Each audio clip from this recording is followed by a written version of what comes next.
Hello and welcome to PressTV's news analysis. Coming to you from Tehran, I'm Marzieh Hashemi. Well, during these very harsh economic times, do you think Americans could use an extra $15 million per day to be spent on themselves? Well, I'm sure if asked, most Americans would definitely jump at the opportunity.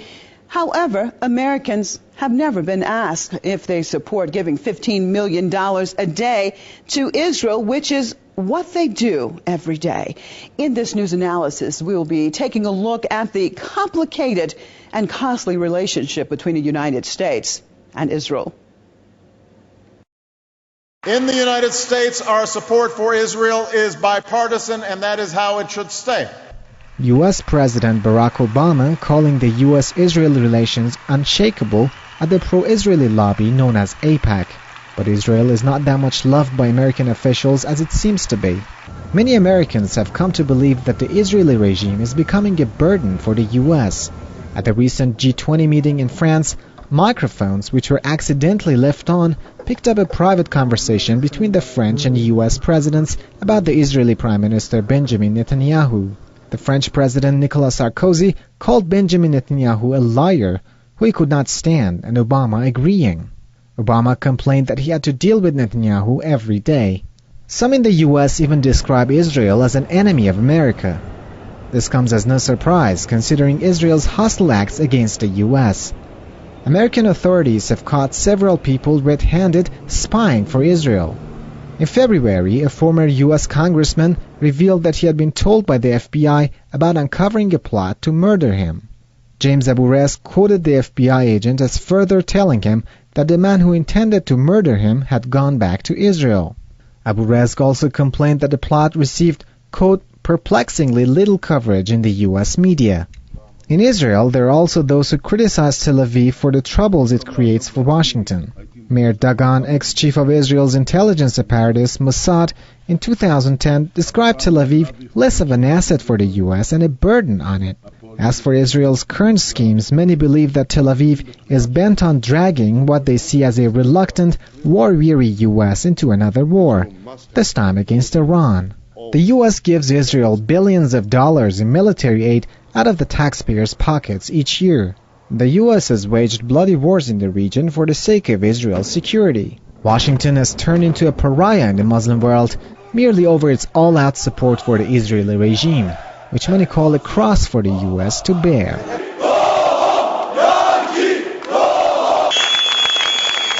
Well, I'd like to welcome my guest to the program from London, journalist and writer, Mr. Bashar Zidan. Hello. Welcome to the program. From Beirut, Director of Center for Middle East Studies, Mr. Hisham Jaber. And from Washington, author and historian, Mr. Webster Griffin Tarpley. Welcome all of you to the program. Thanks so much for joining us. Well, let's kick this off in London, Mr. Zidan. In your perspective, who really leads this relationship between the United States and Israel? Well, to define this relationship, we need a close look at the numbers. The Jewish ethnic group in America is not more than 2% of the population. Yet, however, half of the America's billionaires are Jewish. The 4 CEOs of the largest Hollywood studios are Jewish, 3 CEOs of the largest TV stations, and the CEO of the New York Times. So the control over the American population in terms of mass media is highly dominated by their tools, and that's why they can always change the American decision towards the Israeli one. So it is a numbers game and money and power. Okay. Well, Mr. Jaber, why would the United States be aiding a country that doesn't need the money when its own people are really under pressure and suffering right now? Yeah, you have to let me start a little bit and go back 50 years ago. For 50 years, that Israel is the closest allied of the United States, and people in America, the public opinion in America is well indoctrinated in this way. and they let them believe that Israel is a vital interest to the United States, and Israel is the only place civilized in this area, etc., etc. This is a matter of public opinion. It's not a matter of administration. As your guest said, the problem is not by a Jewish number in the United States. The Christian Zionists are much more close to Israel than the Jewish lobby. You find now in America other lobby than AIPAC, for example, like J Street, which start to talk with another language, trying to be fair in this relation. And this relation between the United States and America, and even you are talking about budget and money, and the problem now in America, financial problem, and even though that America continue to help Israel and to pay about $4 billion officially every year as a foreign aid to Israel. And beside this, people don't know that many billions, maybe between 7 and 10 billions, go to Israel from private sectors, and this money is considered, according to the American law, as tax deductible.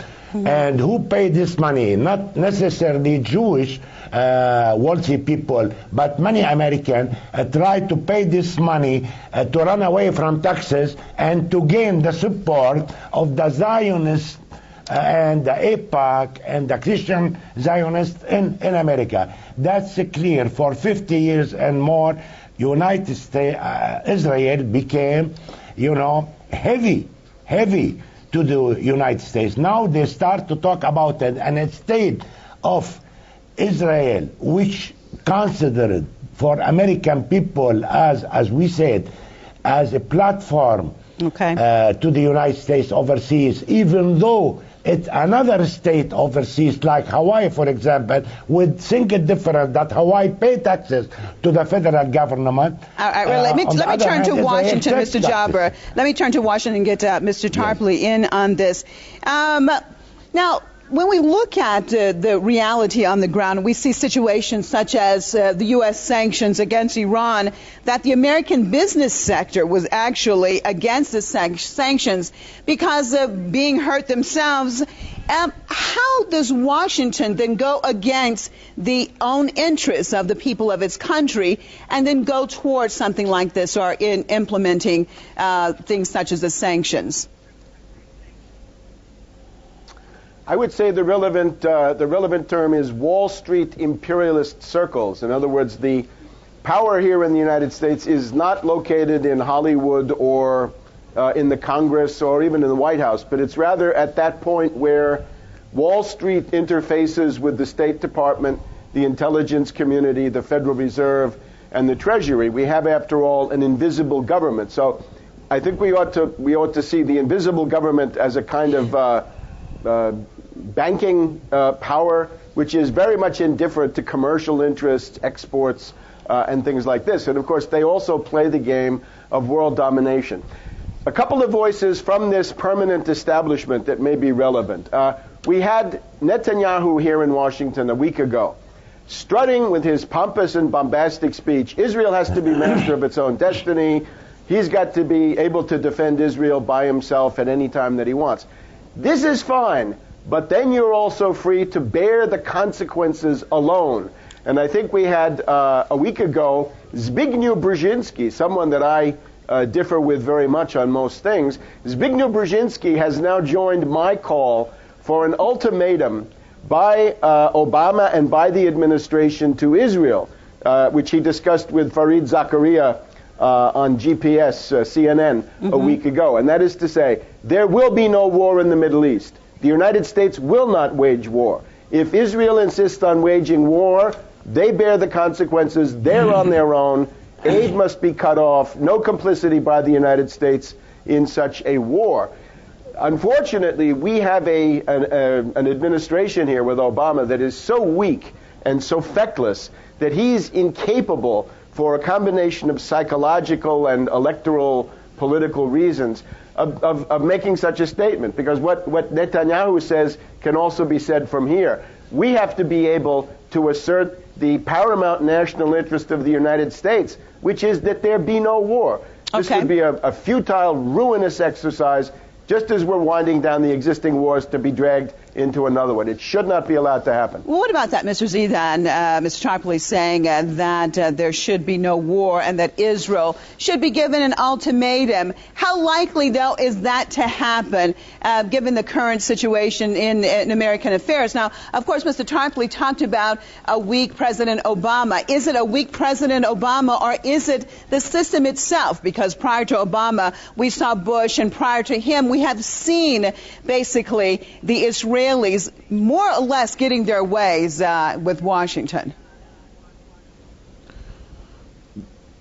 The problem is not in Obama himself. It's any American president who does not support the AIPAC decisions or the Prime Minister's, the Israeli Prime Minister's decision. He will have problems in elections. If you remember last year when Netanyahu addressed the American Congress, he was applauded and cheered 56 times. This doesn't happen in a circus even. But this is to prove to the president, and especially Obama, because Obama, when he was elected, he was promoting change and balance in the Middle East, and they made him realize that if he wants to be re-elected, he has to go their way. So the problem is not in addressing the president, but addressing, as your guest said, the Congress and the power centers in the American administration. So as for a war on Iran, the American administration are sending messages that they are not in favor of this move. But if Israel decided to go ahead with it, they will not do it without guaranteeing interference from the American administration. So the decision for this war is made in Tel Aviv, not in Washington, and Washington will only follow. Mr. Jabber, what's your take on that? Do you agree with our guest in London that the decision to go to war will be made in Tel Aviv and not Washington? No, really I don't agree. There is a conflict, political conflict now between America and Israel. Israel is trying for years to push United States to start military operation against Iran, even within George W. Bush era, and it didn't succeed because America, even that era in W. Bush era, they discovered that any military operation against Iran, it will be catastrophic for the interest of the United States in that region, and they tried to convince Israel about it. And now they are making pressure on Obama, and especially now there is election in the United States, and Obama know very well the influence of the Jewish lobby and the Israeli Prime Minister within the Jewish lobby in Washington. Obama is smart enough and tried to convince them, and he says something historical, that he is, in the whole history of the United States, the best friend of the of Israel, right, etc., etc. But I don't think that Israel make a decision of war and give it to the United States. What we heard, that Israel did insist to convince United States that it will make military operation against Iran, but it will not surprise the government of the United States. Okay. In this question, be sure that America, still Israel, under the control in this issue. Not the decision is not made already in Tel Aviv. Okay. It's not made already. It's not made yet, and it will not be made in Tel Aviv instead of Washington. All right. Well, Mr. Tarpley, now we've been talking about a possible attack or war on Iran, but we are currently witnessing more attacks right now by the Israelis on the Gaza Strip. And again, we're seeing the silence from the United States on this issue. How do you explain this? With the United States' continual silence in an issue such as this, really, isn't the United States just basically shooting itself in the foot and destroying its image more and more internationally? I would say yes. This is called hypocrisy. This is called double standards. This is a bankrupt foreign policy, which, as you say, is widely discredited. But in terms of what to do, right now we have a very interesting possibility that's opened up in the Congress. We have a Republican congressman from North Carolina, Walter Jones, fairly obscure backbencher, very conservative, a right-winger. But he's done something useful, which is he has submitted a resolution to the House of Representatives which formally warns Obama, saying, if you start any other war after you started, he escalated Pakistan into a completely new war, and he's also then attacked Libya, and he's essentially running wild in the Lakes District of Africa, in the area around Uganda, right, where we have so much attention. But the resolution says, Obama, if you insist on an attack, you will be impeached. Now, obviously, at this point, all eyes turn to Ron Paul, the member of the House of Representatives, the only one who's running for president, who could really put this resolution on the map, since he gets to take part in the nationwide cable television and even broadcast television debates. So what's going on right now is a campaign on the internet to force Ron Paul to get over whatever problem he has and come out forcefully, not with a throwaway line, not with lip service, but to make the purpose of his presidential campaign from now on to get this Walter Jones resolution passed, send that on to the Senate. But of course, once it's passed the House, that's enough, because that's where impeachment occurs.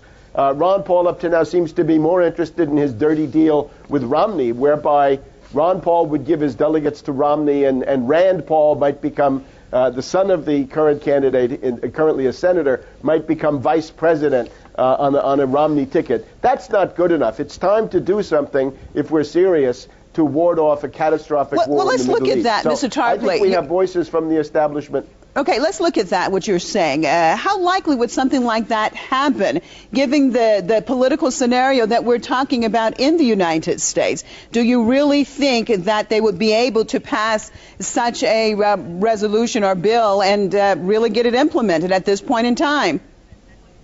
Well, the House of Representatives is full of reactionary Republicans, Tea Party fanatics, what have you.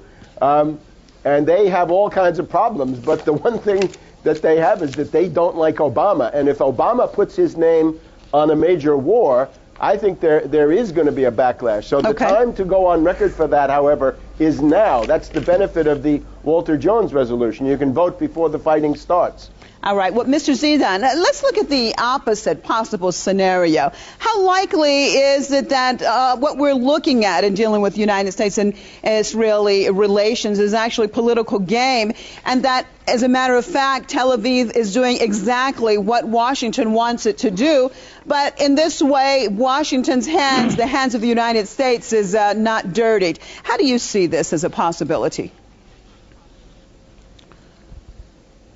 Well, we have to realize that America controlled the Egyptian decision for over 30 years by only $200 million a year. When giving out up to $4 billion a year, you should have some effect on the Israeli policies.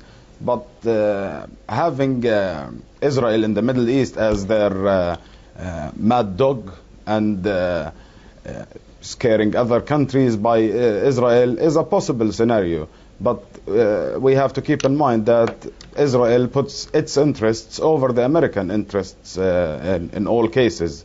So there might be a little effect by Israel, but they still know, the Americans, that Israel cannot speak to other countries mostly around them. So America has to do the talking. It might be playing good cup, bad cup with Israel, but it won't work with most of the countries. Okay, well, let me turn to our other two guests and get their reaction. Let me see. Both of them seem to want to react to that. Mr. Jabber, your take on that same question.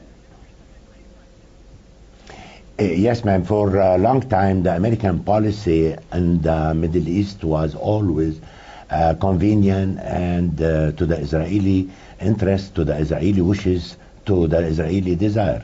But on the other hand, America has its own interest in the Middle East. There is, in many, from time to time, divergence in many places between American policy in the Middle East and the Israeli policy in the Middle East. Now, the people, even in America, and even that the Jewish lobby control the mass media, and based on the revolution of the mass media in the last 10 years, 5 years, the people in America start to ask a question. If the commitment of the United States toward Israel, that means also that United States must support any aggression of Israel, any adventure of Israel in the area, for example. This is the question start to be asked in the United States and even within the Jewish. Now the foreign policy between the two countries, there is, of course, many divergences. America started to think that it had to reconciliate with the people in the Middle East, not with the spoiled regime.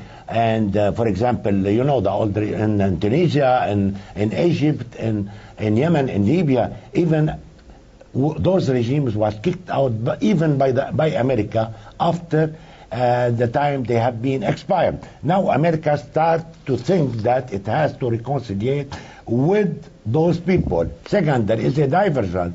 American administration want a solution in the Middle East, but Israel refused and every time. I just have to switch over. Sorry, Mr. Jabber, I got to switch over to Washington because I'm just about out of time. Mr. Tarpley, now Mr. Jabber said more and more Americans are becoming aware. Do you really believe that the American people now are becoming a lot more aware of the realities between their country and Israel? And tell me about, do you think that they will be, if they are becoming more aware, do you see this movement growing and being able to put enough pressure to change that relationship? Unfortunately, I would say the peace movement here in the United States is pretty much dead. Obama more or less killed it. But I think we need to look at another factor. The big thing that has changed now in the Middle East is Russia is back. 1 week ago today, Putin won an overwhelming landslide victory as president of Russia. We can already see a much firmer tone in Russian diplomacy, right? Lavrov, dealing with the Arab League, told them directly there must be no interference in the internal affairs of Syria. Attacking Syria is another way to start this war. You don't have to go directly against Iran. You can attack Syria and get it started that way. And this also has to be ruled out.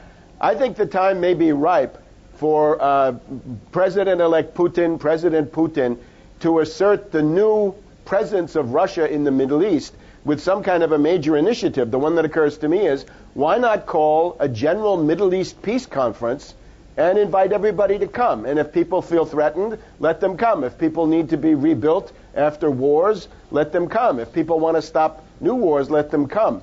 And I think that's one way to deal with this, because we have Netanyahu who says there must be no negotiation with Iran, which is simply crazy. Everybody should Mr. negotiate Tarpley, with everybody else. Thank you so much. Thank you so much for your comments, but we're out of time. I appreciate everyone being with us. Mr. Bashir Zadan in London, Mr. Hisham Jabber, Beirut, Mr. Webster Griffin Tarpley in Washington. And as always, viewers, we appreciate you being with us. Join us here, same time, same place tomorrow for another top look at one of tomorrow's top stories. I'm Marzia Hashimi, signing out for myself and the crew here in Tehran. Thank you so much for being with us, and goodbye.